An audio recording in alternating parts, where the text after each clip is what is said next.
So today we're talking about power and resonance in AC circuits. We're going to talk about induced electric fields, displacement current, and Maxwell equations. It's a lot of like really technical stuff we're doing today. So just try to pay attention. If you get lost by anything that I'm talking about, please feel free to stop me and ask questions. Let me move this over here for now.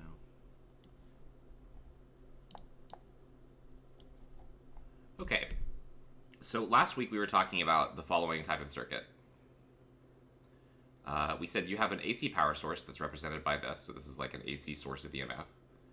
It was connected up to, we did what was called the Series Rlc Circuit. So you have a capacitor, C, you have an inductor, L, which is just, again, a coil of wire, and then you have a resistor.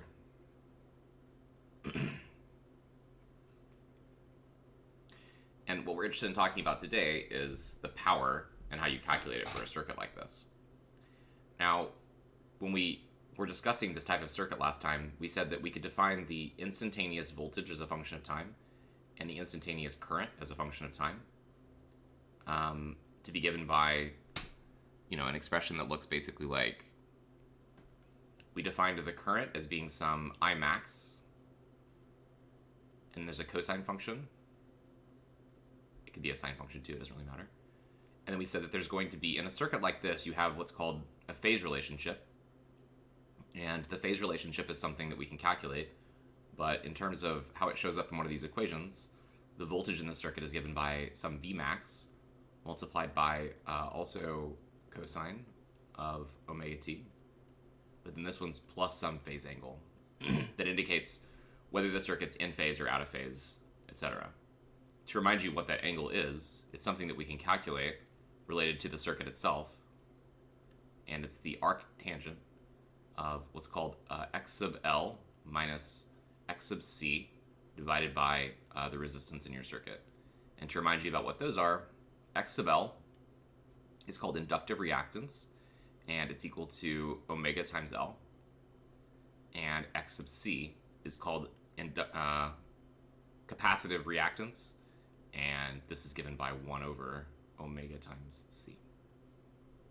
Right? If you know all of these quantities, you can calculate the phase angle, you can write down an expression for the voltage and the current as a function of time.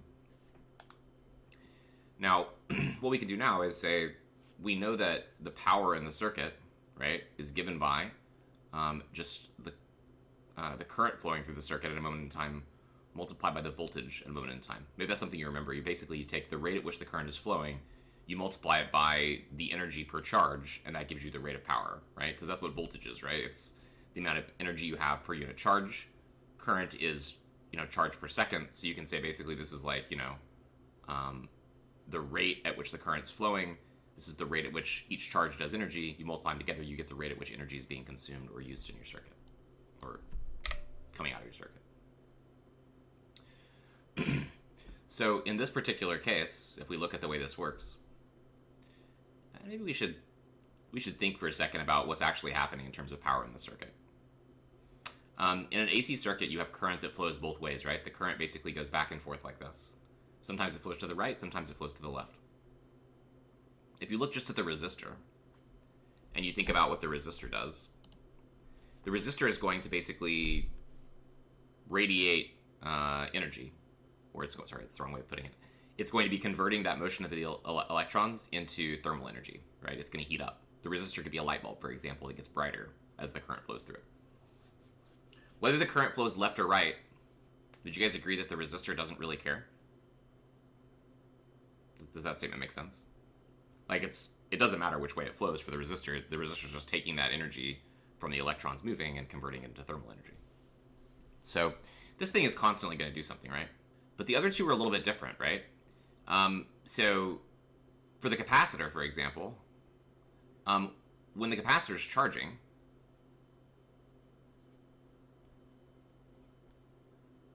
it's basically consuming energy from the system, right? It's storing up energy, right? When it's charging, you could say that. Let me look at my notes so I can say this properly here. Where's the capacitor? Yeah, so it's basically power going into the capacitor. So we talk about the power. Is going to be, when it's charging up, the power is going to be positive, but when it's discharging,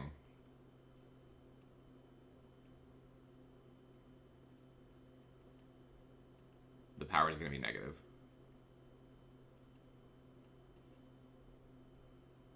So when it's charging up, the power is positive. When it's discharging, the power is negative in terms of the energy inside the capacitor. Does that seem reasonable to you guys? It's gaining energy here, and it's losing energy here. Does that make sense to you guys? Charging up means it stores energy. The inductor does something similar.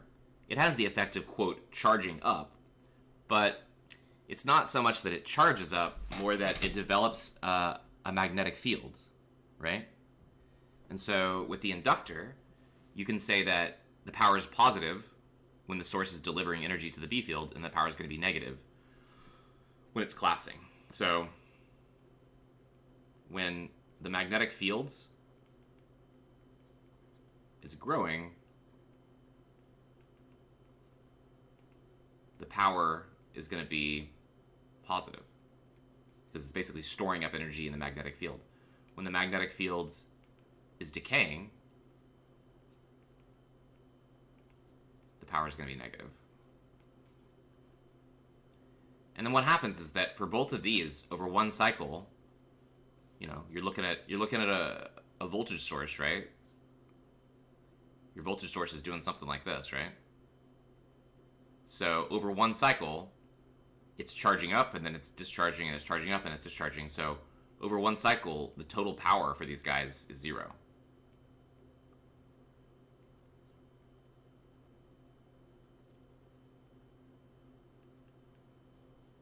Just for those two. So in reality, it's really just coming from the resistor. That's what I'm trying to say. Basically, the capacitor acts like a spring that stores energy. And once it's stored up, it can give energy back to the system, right? That's when it's charging up, it has positive energy power, and then when it's discharging, it's negative. And you say the same thing about the inductor, but because it's positive for half the cycle and negative for half the cycle for the capacitor, and positive for half for the inductor and negative for the other half for the inductor, over one cycle, the power average is 0 in L and C. Okay? What that means is that the resistor is the only thing that has anything to do with the average power in the system. And what I want to prove to you guys today, we'll go through the proof here in a second, is that because we already know, do you guys remember, maybe you could type in the chat, when we learned about DC circuits, what was the power associated with a resistor, the power going into a resistor? Do you guys remember that? The power dissipated by a resistor, the energy, the rate of energy dissipation, etc. Do you guys remember what the equation was? It has an R in it, right? It's I squared R. Yeah, that's right. So my argument in this case is going to be that the capacitor and the inductor basically can either store or deliver energy, but the resistor can't do that, basically, because it's a thermal system.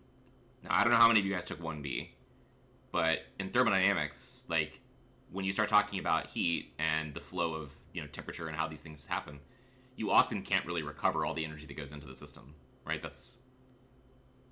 Man, it's been a while, and I have to teach 1B in the fall, but it's the second law of thermodynamics, right? I think that's right. Man, it's been a while. That you never get 100% efficiency out of an engine. You can't possibly there's no way that in a thermal process you can have the work coming in being equal to the work going out. There's always going to be some losses due to just the nature of thermal energy, right? Did I get that right, Eric? Those of you guys the Carnot engine, exactly, right?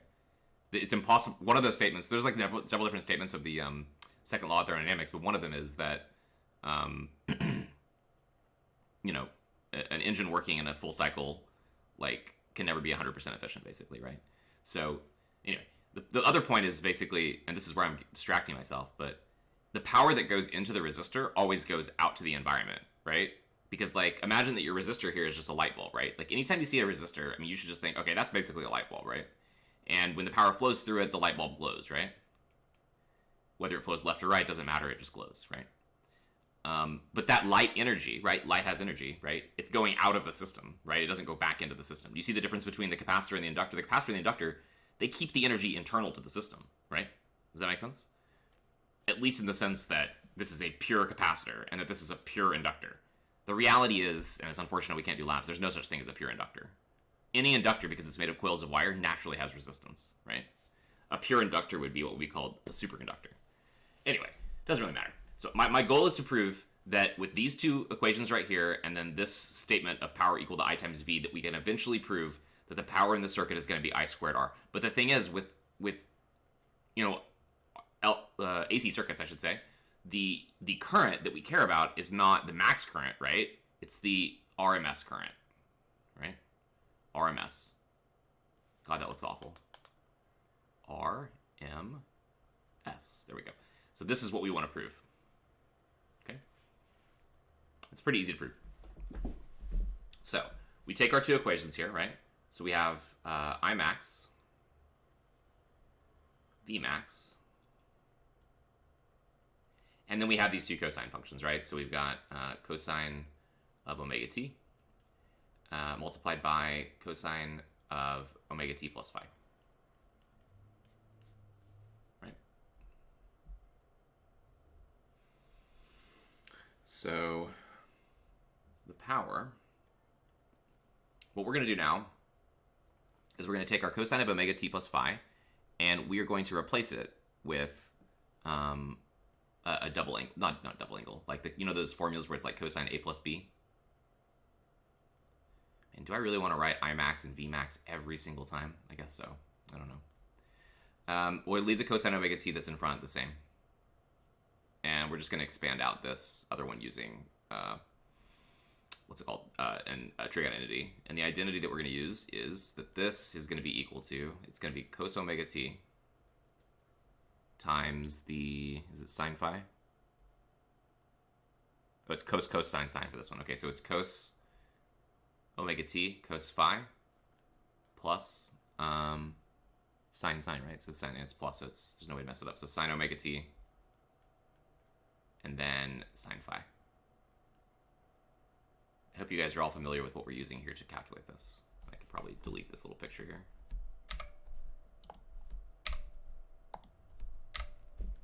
So cos omega t cos phi, sine omega t sine phi. That's what that little term right there breaks down into. And then we multiply everything out. I'm using a small p here to represent instantaneous power, and I guess I forgot this is going to be average. That's ultimately what we're calculating. So instantaneous power now is I max V max. And these, I know that's hard to read, but it's just max. I don't. Okay, multiplied by, we have cosine omega t, cosine omega t. So you have, is it cos minus sine? Oh, it is. You're right. Thank you. I'm sorry about that. Yep, minus. Thank you.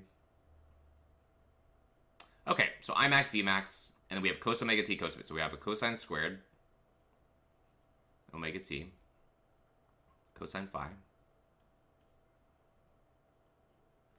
And that's minus, what is it? So we have a cos omega t,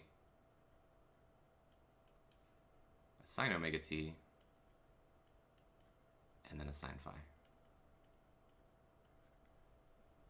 And now what we're going to do is we're going to average this over one cycle, okay? We'll average over one cycle, and we'll consider what happens to each of these terms. Now, cosine phi is a constant. This is what we're going to time average, okay? Now, if you go back in your notes, when we initially talked about what's called RMS current, we showed that the value of cosine squared omega t over one cycle is, does anyone remember what it is, if you average it over one cycle? Do you guys want to do the calculation again? It's just an integral.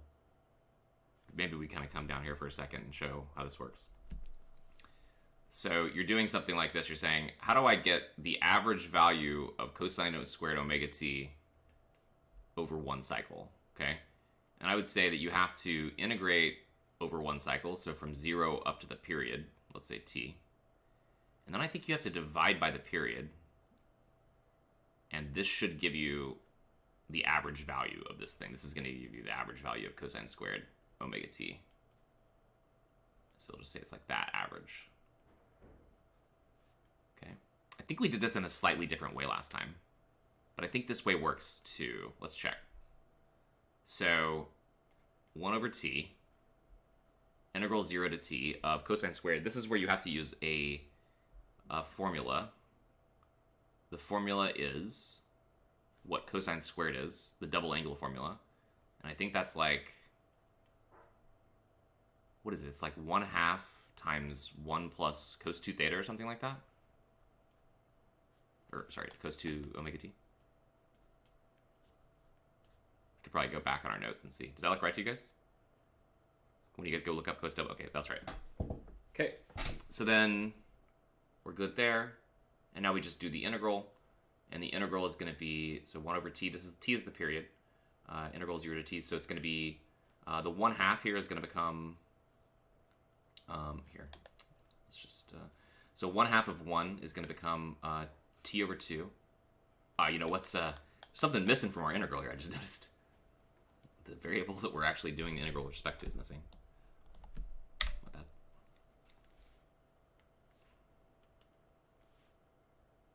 Should be dt. Felt like something was missing there. So we end up getting 1 over t integral. No, we're doing the integral. So then we get, let's see, the first one's going to be t over 2. Plus the second one, the integral of cosine 2 omega t would be sine of 2 omega t. And then we'd have to divide by 2 omega, right? And then that gets evaluated from 0 to t.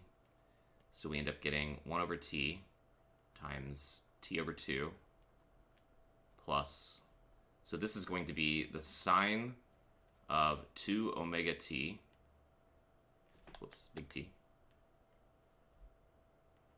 divided by 2 omega, and then minus 0 basically, right? I think, yeah, because sine of 0 is 0, right?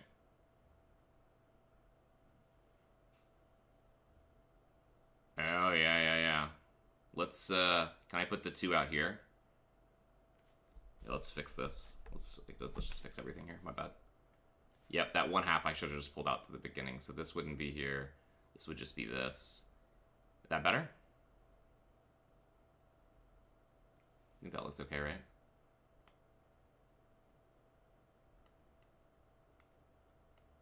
Okay. And then minus 0. But now we have to make the statement that there's a relationship between omega and t, which is that omega is equal to 2 pi divided by t. Right? And if we do that, what we end up getting is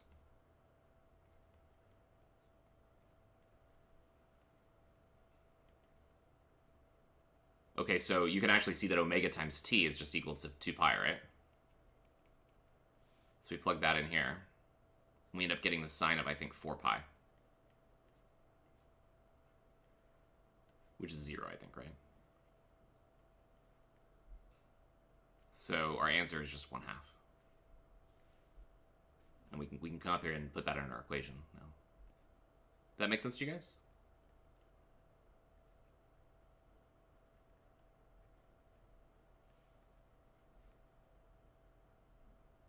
And I know that you guys have, I think you have a lab manual problem where you have to do something like this, actually.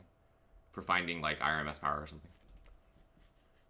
Or, sorry, current, RMS current, sorry.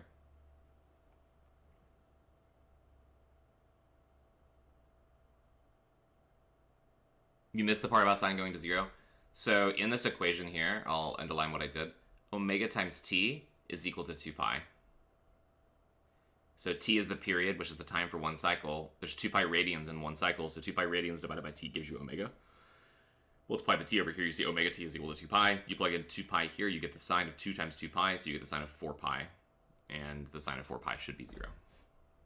That's how it went down, Quincy.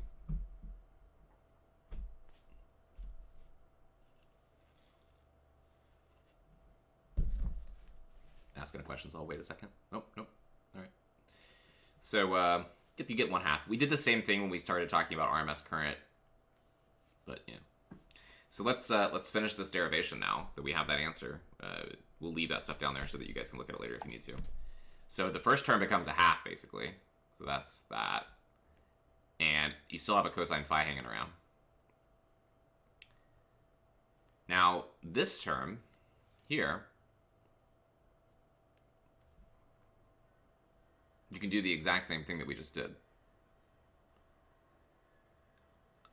You can evaluate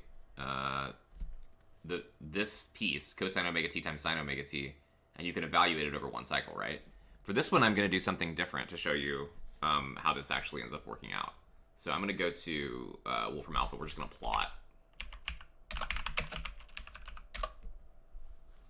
what that function looks like. So we're just going to like take our function right here, this piece, and we're going to plot it on Wolfram Alpha. Oops. Here we go. So we're just going to plot sine of x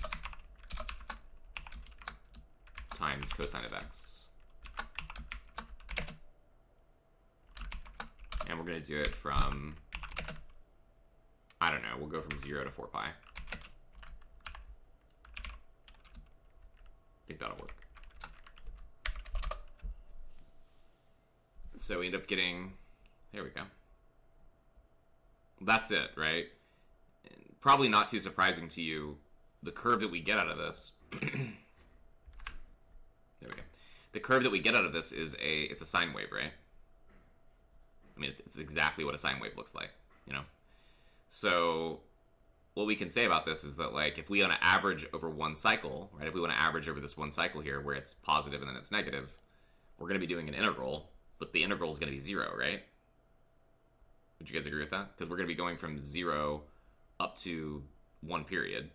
And so you're going to get, when you evaluate the integral, you're just going to get 0 because the integral is the area under the curve, right? Okay, so I would say that for that piece right there, when we go over one period, you get, this is going to be 0 basically. So we're actually at the end of the proof then. That's it. I know we had to do something to prove the last line, but basically there. So to get the last piece of this, the average power is going to be, there's a few things we can do now. And those things are this. Let's put it over here in a different color. So cosine phi, okay, the way you can understand what cosine phi is, and I probably could have talked to you guys about this last time, is to understand the kind of triangle that was constructed. There's a little room down here. We'll use this to do it. If you remember, we had this kind of picture before. We had this picture where we had our triangle where the sides looked kind of like this. This side over here was proportional to the resistance. This side over here was proportional to XL minus XC. And this side over here was proportional to Z, the impedance in the circuit. Okay? And the reason why they're all proportional is because, well, it was like, you know, VR is equal to I times R. VC was equal to I times XC. And VL is equal to I times XL. And you basically relate all of these things together by using a phase diagram, and then you eventually say that the voltage of the source, when you combine all these things together, ends up being the current in the system times the impedance. And each one of these lines is like, you could put an I here, you could put an I here, you could put an I here, but the I shows up in all of them, so you can just basically say you construct a triangle like this. And the phi, okay, is this side right here, right?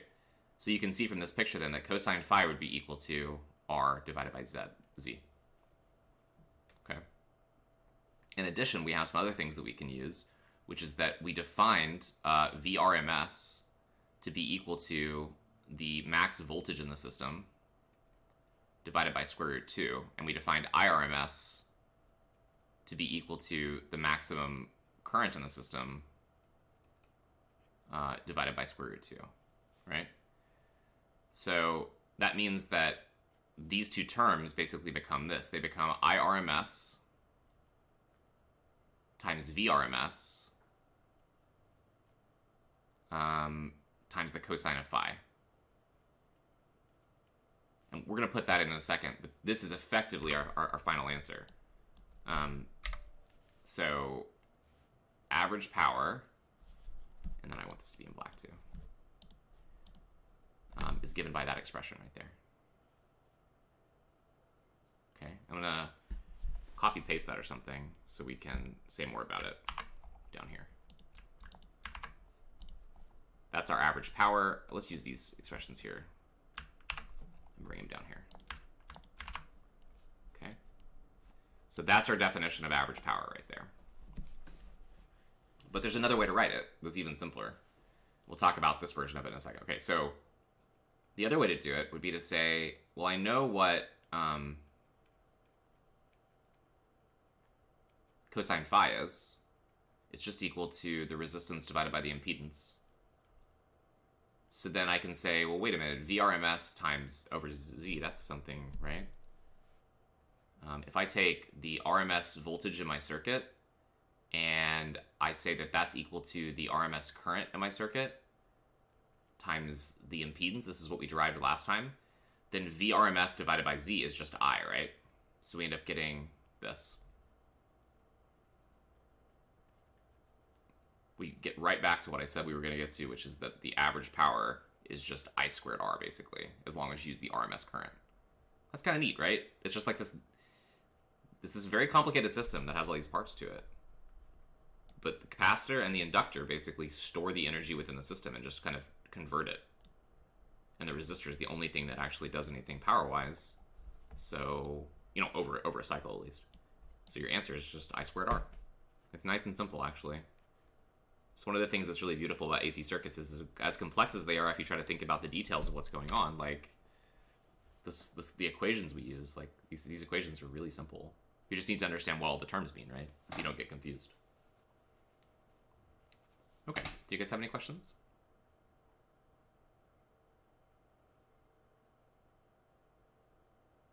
Let's talk about cosine phi. Because IRMS times VRMS times cosine phi is how we define the power, we call this this thing right here, cos phi, we call this the power factor.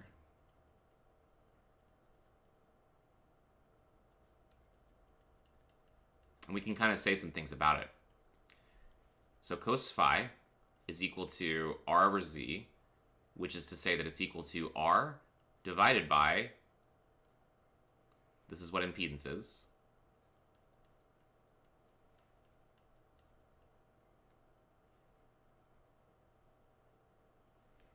so I want you to think about what this thing actually represents. We call it the power factor. The largest value that it could possibly have would be 1, right? The largest value that it could possibly have would be 1. What would need to happen to our equation down here, if you look at the denominator, to get cosine phi equal to 1?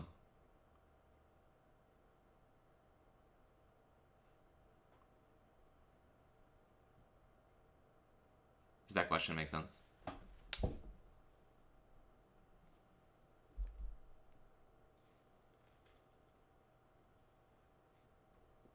What would have to be true about your circuit in order for cosine phi to be equal to 1?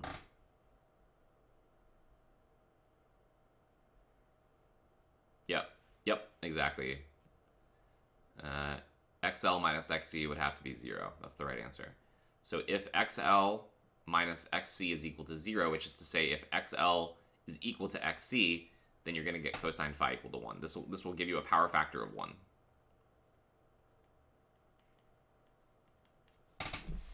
What does that mean? Well, that means you're basically getting the most out of your system you possibly can, right? I mean, your average power is like, what is the system doing for you, right? It's like, I have, like, power is basically the rate at which energy is done. So if I have a device, like, let's say a lawnmower, and, you know, it runs off of a gas engine or something like that, or actually we want to talk about electricity, right? So suppose you have a machine that's running off of electricity, right? And you want to make sure that your machine is as efficient as possible, then you'd want to have cosine phi be equal to 1. That's basically how you would say it. And I'll talk just in a second about why that's the case. But let's see something more about the power factor. So XL was equal to omega times L, and XC was equal to 1 divided by omega times C, right? If we solve this, what we get is that this will work as long as the frequency within the system is equal to this 1 over the square root of L times C. And this is referred to as the natural frequency or the resonant frequency of the system.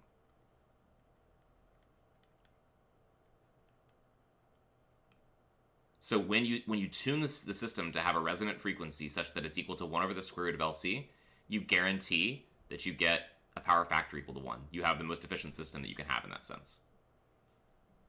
Okay? All right. Let me see if I can explain more about, like, just intuitively what you should understand this thing to represent. So when you have a system that is out of phase, right? And this is where I want to use a phase diagram to help you guys out. So if we have a phase diagram, what we said is that what it's going to look like is if I draw my current on this axis here, and I draw my my voltage of the source on this axis here, then this represents the angle phi, right? If cosine phi is equal to 1, then phi is 0. You guys agree with that? If phi is equal to 0, the voltage of the source and the current are going to be in phase with one another. And what that would mean is that the source applies a voltage. It causes charges to move, right? It endows them with energy. Imagine that the voltage of the source is exactly in phase with the current. What that would mean is that the voltage pushes the charges in one direction and they immediately start going that way. And then the voltage pulls back on the charges and tries to get them to turn around, but the current immediately responds to it, basically, right? That was a really bad explanation. The easiest way to understand it, I think, is to just use a different system. So imagine that we've got a person and they're on a swing, okay? And this person's swinging back and forth and back and forth, okay? So child on a swing, certainly this is something probably everybody's experienced. And then we have one of their parents over here, and that parent is going to basically be pushing this child on the swing, right? Now, if the goal is to keep the child in the swing going higher and higher and higher and higher, right? Then the person has to push in this direction when the swing is also going in that direction. So basically the velocity and the force have to be basically parallel to each other, right? The force and the velocity have to be parallel to each other, right? You guys with me here? Like, if the person pushed on the child when the child was coming back to the right, then the child would basically stop swinging. Would you agree? And that's not what you would do if you wanted to allow people to, like, swing higher and higher. Are you guys with that analogy? Does it make sense? So the same thing is happening here if you just replace the force with the voltage of the source and you replace the velocity with the current. Okay, so a system that has a power factor of 1 that's driven near its resonant frequency is going to be similar to pushing a child on a swing, making sure that you push them always up and never stop their, like, make them lose energy. Right? It's like, I don't know if I can show you this here. Imagine that the voltage source here is basically pushing electrons left and right and left and right and left and right. If there's no phase angle, if the phase angle is 0, when the source pushes left, the charges go left. When the source pushes right, the charges go right, okay? If there is a phase angle, then those things are out of sync with each other. The voltage tries to push the charges, but there's a delay between when the charges actually start to feel that. And that delay is happening because of inertia, effectively, and because of inductance. But if that's too complicated to think about, don't worry about it. Just imagine that this source is kind of pushing in a rightward direction while the charges are flowing to the left. So there's a delay in the time before the charges actually start going in the direction that it's pushing.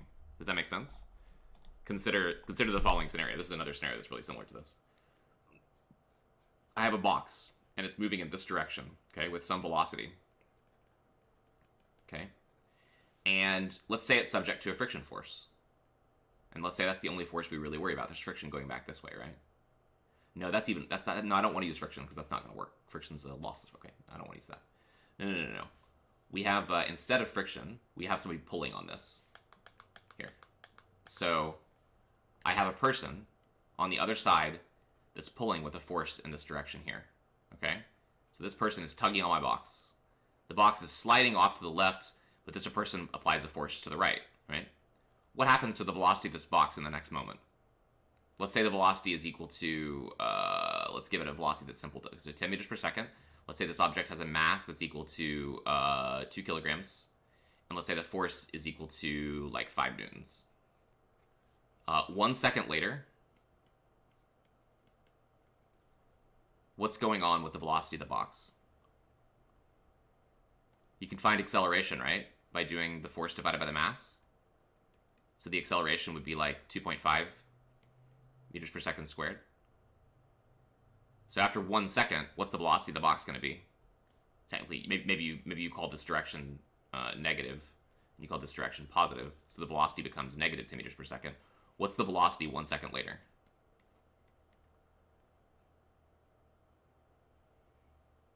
Yeah, negative 7.5. Another seconds, you're at a velocity that's equal to negative 5, right? Sorry, negative 6.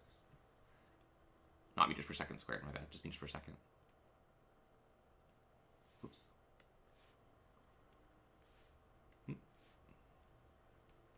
And then you'd be at negative 2.5. You'd be at negative 0. So you'd be at 0, sorry. And then eventually you'd be at positive 2.5, right? So this would be 3, 4, and then what is it? 5 seconds later, you're finally turned around, right? This is 100% what is happening in the system. It's 100%, like, not perfect analogy, but it's a really good analogy of what's happening in the system. You can add friction to the system to show what the resistor's doing, but effectively, like, this is what's going on. The source, the AC source, is pulling to the right, but the charged particles within the circuit have a velocity, and they have inertia, effectively, right? So they don't immediately turn around, right? It takes time before that applied force can catch up and start to actually get the box pulling in the direction you want to go. And that lag between the applied force versus the velocity of the object is what the phase angle is. Does that make sense to you guys?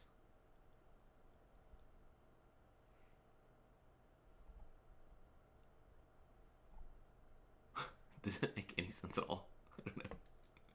I think it's hard to explain. So. Okay, well, try to read more about it, or I don't know. Is there any questions I can answer that you guys have?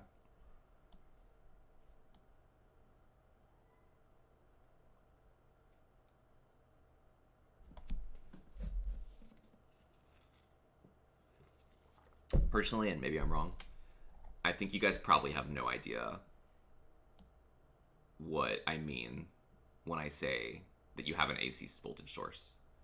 And specifically, I think the word voltage, EMF, these things are just very hard to understand, right? But you should think of this thing as applying a force on the charges. And if you think about it that way, then you understand that this thing is literally pulling charges left and right and left and right. But due to the inductor and due to the capacitor,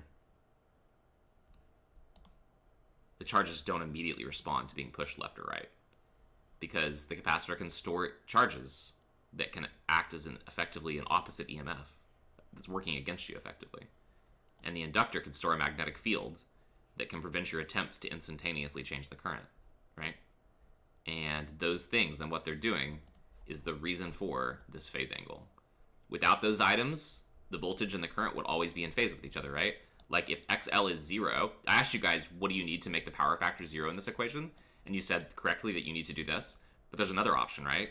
You can just eliminate these objects. You can take the inductor and the capacitor out, and all of a sudden you automatically have a power factor of 1 again. Do you see that? So that's resonance, and that's power in circuits, and we're going to say more about it. Because one of the biggest things about how this all works is this type of a circuit, an RLC series circuit, is one way that you can form what's called a radio, okay? And if you think about, now this curve here, what's being plotted is, suppose that I take a system and I want to know the current, and I want to know how it relates to the angular frequency within the system. Well, the current in the system is equal to basically the voltage in the system divided by Z, which Z is the impedance, right? So we saw above that this means that this is equal to the square root of R squared plus, what is it, XL minus XC whole squared. Okay. But what does this represent? Well, this is actually just equal to then the voltage divided by, so r squared doesn't have any omegas in it, but these two do. So this ends up becoming omega L minus 1 over omega C whole squared. That is your, basically this is the current as a function of the angular frequency, right? The current in your system is a function of the angular frequency. And if you plot these things, you plot this curve right here, this is what it's going to look like. And there's specific values here. This is the graph of current versus amplitude as a function of angular frequency for an LRC series circuit. V is equal to 100 volts, L is equal to 2 henries, and C is equal to 0.5 microfarads. And there's 3 different values of the resistance because the way that the curve is shaped depends on the resistance. If the resistance is low, you get this nice peak. But all of them have the effect that there is a clear peak in the current when the frequency of your system right here happens to be exactly 1,000, okay? And where's the number 1,000 coming from? Well, it turns out that that comes from the resonant frequency thing that I described above. You can calculate it like this. You do 1 over the square root of LC. In this problem, that is going to be 1 over the square root of, so the inductance is 2 henries. And we multiply that times C, which is 0.5 microfarads. So this times 0.5 times 10 to the negative 6. Negative 6 farads. And then what you get out of this, 2 times 0.5 is 1, and then 1 over 10 to the negative 6 is like 10 to the 6 square root, so basically you just get 1,000, right? This would have been the last lab we would have done in this class, by the way. Would be a lab where you reproduce this plot. And it's one of the labs that I'm really sad we can't do because it's extremely accurate. Like, you do this in a laboratory setting, and you can very, very easily reproduce a curve. It doesn't look exactly like it does here because there's some features that I haven't mentioned, such as the fact that the inductor itself actually has resistance to it, and to tell you the truth, also capacitors can have resistance as well too. But all things being equal in like a perfect world or whatever, you would get a graph that looks like this. In reality, you get a graph that's like kind of like in the labs, you basically get a graph that kind of comes up like this, and it almost does that, but it kind of goes more like that. Regardless, like you can see that these two curves are very similar to each other, and you notice that this current you get a big output of current specifically whenever you're near the resonant frequency, right? Now, why does this matter? Well, the current output is related to the power output, right? And the way that this works is that like by choosing your system as you want to, by controlling the value of what this is by modifying L and C, you can effectively alter what's called the resonant frequency, right? So this omega is the resonant frequency, or the natural frequency of the system. This 1 over square root LC. And this is basically how you tune radios. So when you tune into a radio station, like let's say you turn into like 105.9, what does that mean on a radio station dial? What is the 105.9? Do you guys know? Do any of you still listen to regular radios? You go to a station, 105.9. Do you know what it represents? This is a station in LA too. It's Power 106, right? That's the rap station, yeah. But what does it mean? What does 105.9 mean?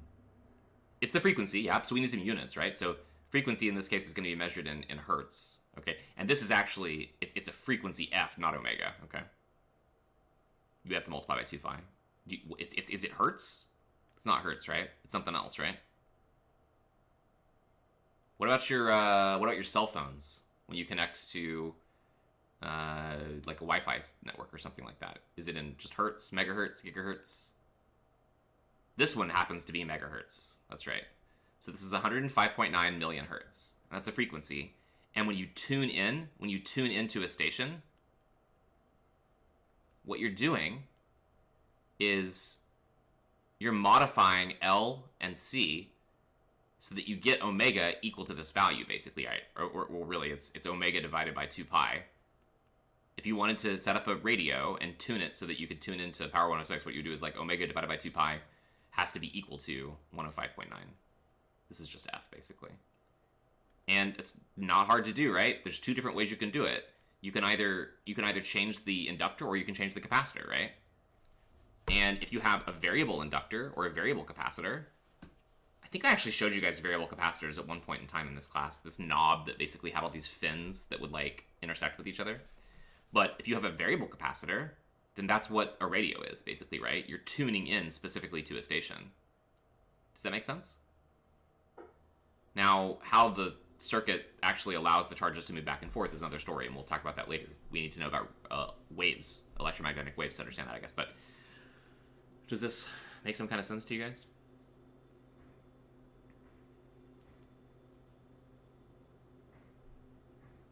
The cool thing is that because the current ends up being so high when you're right near the resonant frequency, this is why you can distinguish between two radio stations that are like right next to each other on the dial. You know what I mean? Usually they separate radio stations by like 0.2 megahertz in the FM. So suppose that you have your system set up to tune into this station and you want to switch to this station. Well, you just need to modify your capacitor or inductor inside your system, whichever way you want to do it. And then as a result, the power output of adjacent stations won't interfere with each other nearly as much, right? So if you're looking at a station that's a little bit lower and its resonant curve looks something like this, right? If you're tuned right in here, you're not going to hear the other station because it's just going to be too quiet. The signal's there, right? Here, you see what I mean? Like, suppose you tune your radio down here, right? You can tell that there's still some power coming from that big signal right there. How come sometimes when they overlap? Yeah, they overlap they overlap because you're getting energy from both of them, right? So just consider what two curves like this right next to each other would look like, right? That region here, we're going to use green. This region right here is going to be audio coming from that other station, basically, right? But what's going to win out? It's going to be the one that's louder, basically, right? The one with more power output, right? I mean, just think about this. Like, if you ever bought like speakers for your home, like if you want to buy speakers that have a lot of sound, you just buy really high power output speakers, right? High watts. They're measured in watts, right? So you're not going to notice this noise, so to speak, when you're tuned into the station that's right here. They can overlap if you're in between towns too, by the way, Eric. I don't know if that's what you're describing. Like if you're in between two towns and you have two different radio stations, like between San Diego and LA that are extremely close to each other in dial or are on the same dial, like the same actual frequency, then you can hear both of them at the same time. Some of the other stuff about hearing two things at the same time can often be, used to live in the Midwest. Yep, I used to live in the Midwest too, and it was really frequent. Like especially driving between towns, that you would have this happen. You get two different ones. It means they're both broadcasting like on or near the same frequency. Yep. Does that all make sense to you guys? God, I wish we could do this lab. It's a lab that the students hate, but I love it because it forces you to sit there and take really detailed data, like real science. You know what I mean? And you get a really nice result from it too, which is kind of cool. Anyway, so that's effectively how radios work. By manipulating the pieces of the circuit, you can change what you're listening to effectively. You change the resonant frequency, and the resonant frequency is where you get the most power output. Okay. You guys have any questions?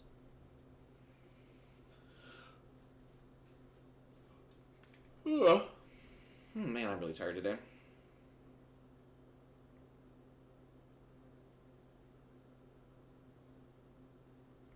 Yeah, I was gonna say that might be some of it. Yeah, they may be interacting with the environment in some way.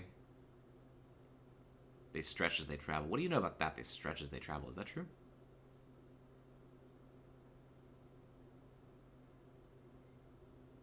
The wavelength, or are you thinking about astronomy, or are you thinking about?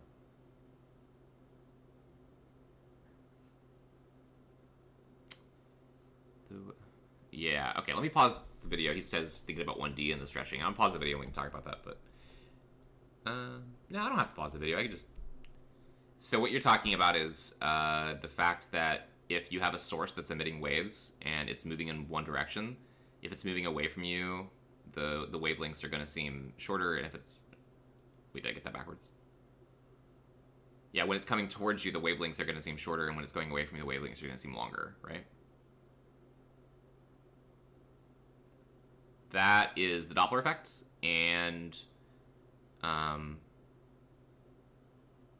the source in this case is emitting waves. Okay, so you're actually traveling relative to the waves, aren't you? Like, you could be driving away from the radio station, driving toward the radio station, and in that sense, it would alter slightly the frequency that you were experiencing, right? But I would guess that because it's the speed of light, that the observed frequency is going to be pretty close to the source frequency, right?